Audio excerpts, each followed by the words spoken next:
नमस्कार दोस्तों, स्वागत है आप सभी का एक बार फिर हमारी चैनल पर। मित्रों, अगर आप भी अपनी लाइफ में कुछ नया सीखना चाहते हो तो इस चैनल को अभी सब्सक्राइब करें। जय श्री कृष्ण। राधे राधे दोस्तों, कई हजार सालों पश्चात 7 सितंबर 2023 को बहुत ही दुर्लभ और अद्भुत संयोग बनने जा रहा है, क्योंकि इस दिन जन्माष्टमी का पावन पर्व पड़ रहा है। दोस्तों, इस दिन राजयोग, अमृत, सिद्धि योग, साथ ही धन लक्ष्मी योग जैसे कई सारे योग बन रहे हैं और इस समय भगवान कृष्ण सबसे अधिक प्रसन्न होते हैं। यानी आप भगवान से इस दिन जो भी मांग ले वह आपकी हर इच्छा भगवान कृष्ण शीघ्र ही पूरी कर देंगे।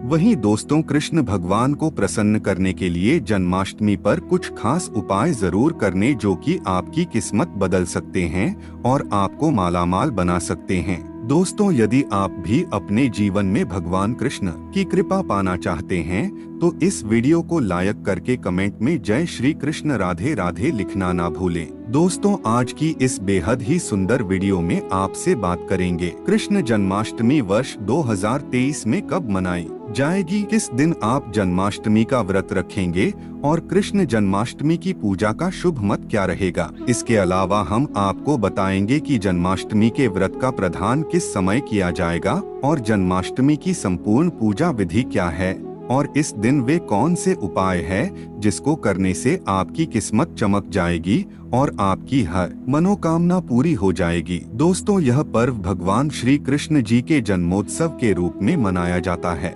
भगवान श्री कृष्ण का भादो मास के कृष्ण पक्ष की अष्टमी तिथि को रोहिणी नक्षत्र में हुआ था और उनके जन्म के दिन को आज भी काफी धूमधाम से मनाया जाता है। दोस्तों, जन्माष्टमी के दिन भगवान कृष्ण की आरती रात यानी 12 बजे की जाती है और घंटे घड़ियाल बजाकर उनके जन्म की खुशियां बांटी जाती है। दोस्तों, जन्माष्टमी का पर्व मथुरा और वृंदावन में बहुत ही धूमधाम से मनाया जाता है। खासकर मंदिरों और घरों में लोग बाल गोपाल के जन्म का उत्सव का आयोजन भी करते हैं और बाल गोपाल के लिए पालकी भी सजाते हैं। ऐसी मान्यता है कि भगवान विष्णु जी ने धर्म की स्थापना करने के लिए श्री कृष्ण जी के रूप में जन्म लिया था और इस दिन पर धारण कर श्री कृष्ण जी का स्मरण करना अत्यधिक फलदायी होता है। दोस्तों, शास्त्र में जन्माष्टमी के वक्त को डोट वक्त का राजा भी कहा गया है। भविष्य पुराण में इसके संदर्भ में उल्लेख है कि जिस घर में यह व्रत किया जाता है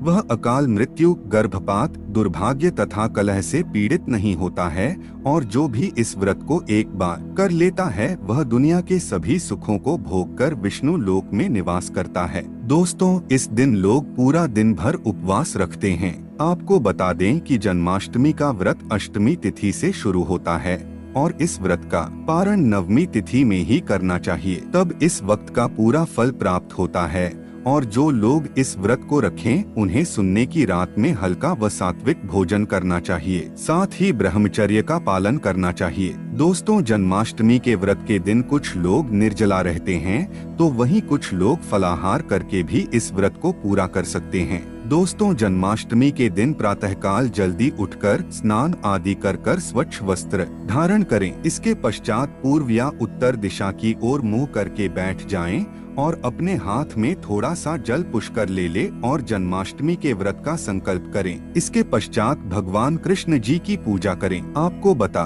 दें कि भगवान श्री कृष्ण जी की पूजा निश्चित काल यानी आधी रात में करने की परंपरा रही है और के घरों में रात 12 बजे भगवान कृष्ण जी का जन्म भी किया जाता है। तो जो लोग कृष्ण जी का जन्म रात में करते हैं वे नाल छेदन भी करते हैं, तो उनके लिए बता देते हैं कि 12 बजने से कुछ घंटे पहले ही एक पत्ते वाला खीरा लें और को थोड़ा सा काटकर उसमें लड्डू गोपाल को बिठा दे। फिर जब 12 बजे तो भगवान को उस खीरे से बाहर निकालकर एक सिक्के की मदद से खीरे को काट दें। इसे नापाक छेदन कहा जाता है। इसके पश्चात उन्हें सबसे पहले शुद्ध जल से स्नान कराएं, फिर उन्हें पंचामृत, दूध, दही, घी, शहद और शक्कर से स्नान कराएं। तत्पश्चात गंगा जल से स्नान कराएं। इसके पश्चात शुद्ध जल से स्नान कराने के पश्चात उन्हें साफ कपड़े से पोंछकर उन्हें नए सुंदर चमकीले वस्त्र धारण कराएं और उनका श्रृंगार करें। इसके पश्चात उन्हें झूले या सिंहासन में विराजमान करें। ध्यान रहे इस दौरान आप कृष्ण नाम का जाप करते रहें या राधे राधे बोलते रहे या श्री कृष्ण जी के किसी भी मंत्र का जाप करते रहें। दोस्तों, अब आप लड्डू गोपाल की विधिवत पूजा करें, उन्हें चंदन का तिलक लगाएं, फूल माला अर्पित करें और उन्हें भोग लगाएं। भोग में आप माखन, मिश्री, पंचामृत, नारियल से बनी मिठाई या धनिये की पंजीरी का भोग लगाएं। दिया न रहे उसमें तुलसी का पत्ता जरूर डालें। इसके पश्चात धूप दीप जलाकर भगवान श्री कृष्ण जी की आरती जरूर करें और लड्डू गोपाल को इस दिन झूला जरूर झुलाइए। दोस्तों, जन्माष्टमी की रात को लोग रात्रि जागरण करके भजन, कीर्तन, शो आदि भी करते हैं। इससे आपको शुभ फल की प्राप्ति होती है। आपको बता दें, कुछ लोग रात्रि की पूजा के पश्चात ही अपने व्रत का पारण करते हैं और कुछ लोग अगले दिन सूर्योदय के पश्चात। ध्यान रहे कि आप प्रसाद खाकर ही अपने व्रत का पारण करें। तो दोस्तों, चलिए अब जानते हैं कि वर्ष 2023 में जन्माष्टमी का पर्व को कब मनाया जाएगा। तो आपको बता दें कि जन्माष्टमी कृष्ण पक्ष की अष्टमी तिथि इस बार 6 सितंबर को पड़ रही है। ये कृष्ण जी का 5250वां जन्मदिन होगा। ऐसे में यह 6 सितंबर को दोपहर 3:37 से शुरू होगा और 7 सितंबर को शाम 4:14 तक रहेगा। दोस्तों, इस दिन सुबह 9:20 से रोहिणी नक्षत्र शुरू होगा। ऐसे में ग्रस्त सितंबर और वैष्णव संप्रदाय के लोग 7 सितंबर को इस त्योहार को मनाएंगे। दोस्तों, जन्माष्टमी के लिए इस बार शुभ मुहूर्त 40 मिनट का है, जो कि 12:02 से 12:48 तक रहेगा। ऐसे में इस दिन रोहिणी नक्षत्र का संयोग भी बन रहा है। ऐसे में इस दुर्लभ संयोग में जन्माष्टमी की पूजा करने से 3 जन्मों के से मुक्ति मिलती है। यदि किसी की आत्मा प्रेत योनि में भटक रही है तो उनके नाम से की गई पूजा उनकी आत्मा को मुक्ति प्रदान कराती है। दोस्तों, इस दिन का व्रत संतान का सुख देने वाला होता है। ऐसे में इस बार जन्माष्टमी का व्रत करना ना भूलें। साथ ही जो इस व्रत को शुरू करना चाहते हैं, इस बार उनके लिए सबसे अच्छा मौका है भगवान श्री कृष्ण की कृपा पाने के लिए। ऐसे में फिर आप भी इस व्रत को शुरू कर सकते हैं। तो दोस्तों, चलिए अब जानते हैं जन्माष्टमी के व्रत कथा, जिसको पढ़ने या सुनने मात्र से ही सभी लोगों के सारे पाप धुल जाते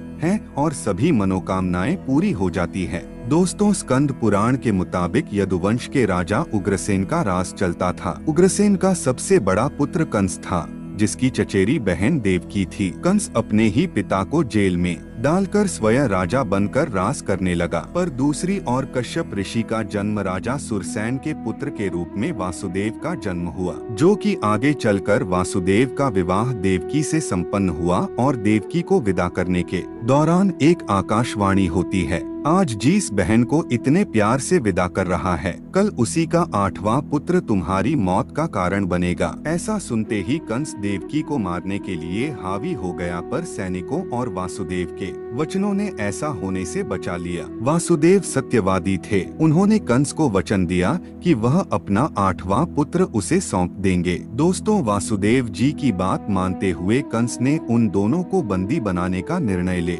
लिया और उनके पास पहरेदार लगा दिए। इसके पश्चात कंस ने देवकी के सारे संतानों को मारने का प्रण कर लिया। इस निश्चय के अनुसार देवकी के साथ तो संतान कंस द्वारा मारे गए। इसके पश्चात देवकी के 8वें पुत्र का जन्म हुआ। भाद्रपद मास के कृष्ण पक्ष की अष्टमी तिथि को रोहिणी नक्षत्र के दौरान मध्य रात्रि में भगवान श्री कृष्ण का जन्म हुआ था। बालक जन्म लेते ही जेल की कोठरी प्रकाश में हो गई। साथ ही एक आकाशवाणी सुनाई दी कि तुम बालक को गोकुल में रह रहे नंद बाबा के यहाँ छोड़ा, वहाँ एक कन्या का जन्म हुआ है, उसे तुम यहाँ ले आओ। ऐसे सुनते ही वासुदेव की हथकड़ियाँ खुल गई और वह तुरंत एक टोकरी में श्री कृष्ण को रखकर इसे माथे पर लादे गोकुल की ओर निकल पड़े। रास्ते में यमुना नदी बालकृष्ण के चरणों को स्पर्श करने के लिए उफान पर आ गई। फिर चरण स्पर्श करते हुए पूर्ण शांत पड़ गई। फिर इसके पश्चात वासुदेव ने अपने पुत्र को यशोदा मैया के बगल में सुलहकर वहां से कन्या लेकर वापस कारागार लौट आए। तत्पश्चात जेल के दरवाजे अपने आप बंद हो गए। उनके हाथों में फिर से हथकड़ी लग गई। इसके पश्चात सारे पहरेदार भी उठ गए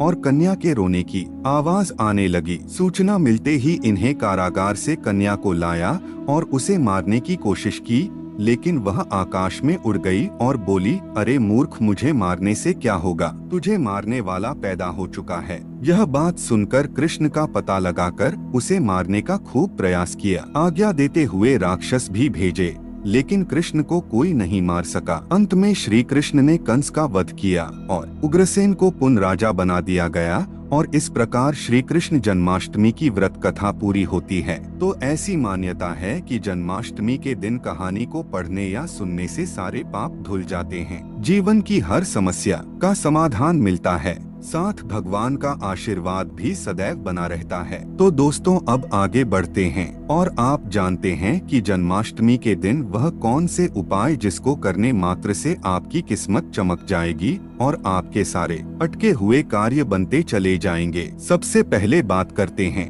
यदि कार्य अटके हुए हैं तो आप कृष्ण जन्माष्टमी के दिन सुबह स्नान ध्यान आदि करने के पश्चात घर के बाल गोपाल को नई पोशाक पहना, ये भोग लगाएं और गोपी चंदन से सिंगार करें। पास के राधा कृष्ण मंदिर में जाकर वैजंती फूलों की माला अर्पित करें। यदि वैद्य ये फूल माला ना मिले तो पीले रंग के फूल माला भी अर्पित कर सकते हैं। ऐसा करने से भगवान कृष्ण का आशीर्वाद मिलेगा और आपके अटके कार्य में प्रगति आएगी। इस उपाय से भाग्य होगा आपका मजबूत। दोस्तों, जन्माष्टमी के दिन बाल गोपाल को केसर, मेवा, मिश्री, साबूदाने की खीर या तुलसी दल डालकर भोग लगाएं। लेकिन ध्यान रहे, खीर में चीनी की जगह मिश्री की डली डाले, साथ सफेद मिठाई अर्पित करें। ऐसा करने से कान्हा की कृपा मिलती है और आपका भाग्य भी मजबूत होता है। इस उपाय से धन धान्य की कमी नहीं होगी। दोस्तों, सुख समृद्धि के लिए जन्माष्टमी के दिन बाल गोपाल की पूजा करते समय एक पान का पत्ता भी अर्पित करें। फिर पत्ते पर सिंदूर से श्री हरि लिखें। फिर रोज उसको पूजा करने के पश्चात जहाँ पैसा रखते हैं वहाँ रख दें। ऐसा करने से घर में धन धान्य की कमी नहीं होती है